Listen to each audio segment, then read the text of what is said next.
Et parlant justement de militaires arrêtés, il faut dire que la situation devient inquiétante pour plusieurs familles après le colonel Assimio Camara, l'épouse de l'adjudant Mor Siré Camara du groupe de cortège présidentiel, et sans nouvelles de son époux depuis quelques jours. Cela fait 12 jours exactement que l'homme est sorti de sa maison, laissant sa femme et leur garçon de 4 ans. La famille de Mor Siré déplore la manière dont il a été arrêté et réclame qu'il soit relâché. Ouminatou Sidibé, Mohamed Alousseni Camara, reportage. Des visages crispés, des larmes aux yeux. Nous sommes dans la famille de l'adjudant Mor Siré Camara. Ce n'est pas un deuil, mais l'absence prolongée de notre cher. Cet officier du Bata a quitté le domicile conjugal le jeudi 17 octobre. Depuis lors, plus de nouvelles de lui, sauf 2 jours après. Avec un numéro inconnu, l'adjudant aurait indiqué qu'il est détenu à Kankan. Mon mari nous a quittés, il ne nous a rien laissé. Jusqu'à présent, on est dans ça. Je suis inquiète pour son cas. Parce que c'est quelqu'un qui n'a aucun problème. Si je le vois dans une telle situation, je vais m'inquiéter. Mor Siré Camara serait le pilier de la famille et de nature très sérieuse. Il s'occupait jusque-là de sa tante très malade. Celle-ci déplore le fait que son neveu soit arrêté sans donner d'explication. Ma seule inquiétude aujourd'hui, c'est mon frère. Cela fait 13 jours qu'il nous a quittés. Nous n'avons que lui seul comme jeune frère. C'est Mor Siré qui nous nourrit. C'est lui qui est à la charge de toute la famille. Le gouvernement n'a qu'à nous aider à le retrouver. On tient à le revoir. Aujourd'hui, la famille de l'adjudant Mor Siré Camara est partagée entre angoisse et frustration. Certes, elle n'est pas contre l'arrestation, mais elle veut savoir pourquoi et avoir ses nouvelles. Nous vivons ici un moment difficile.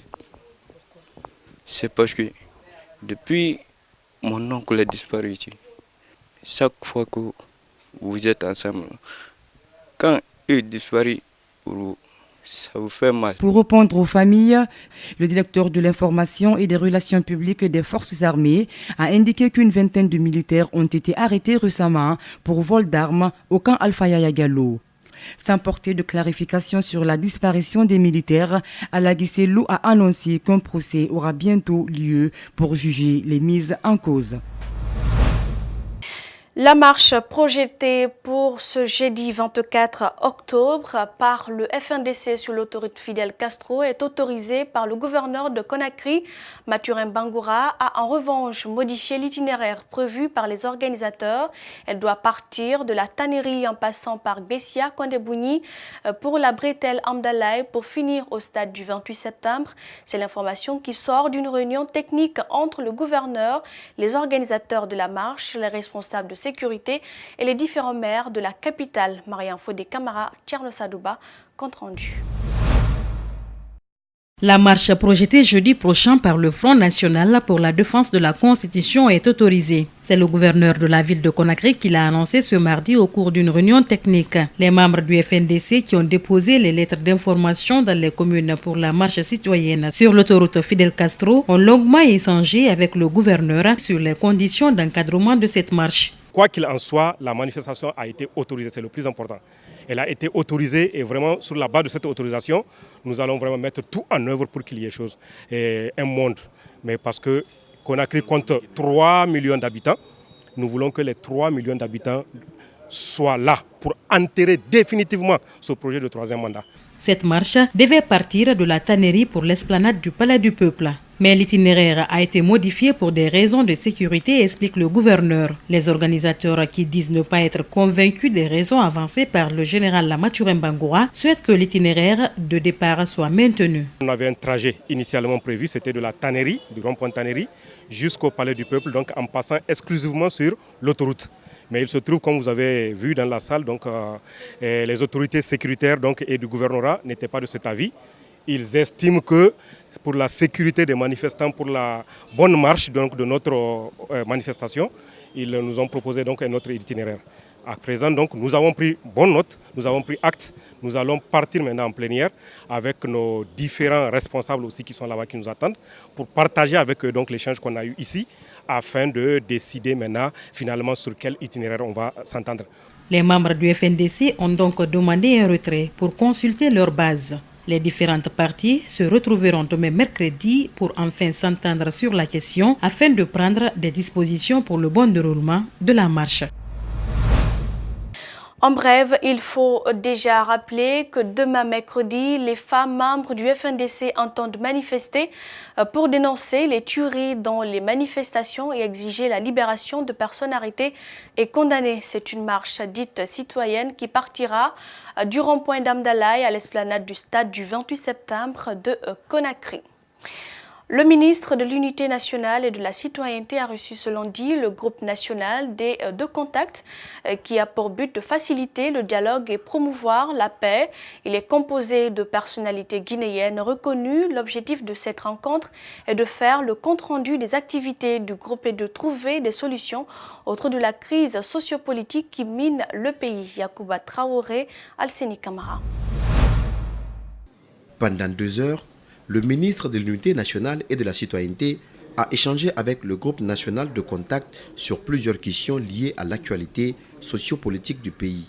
Le groupe a d'abord fait le compte-rendu de ses activités sur le terrain avant d'aborder les violences qui ont fait des victimes la semaine dernière dans le pays.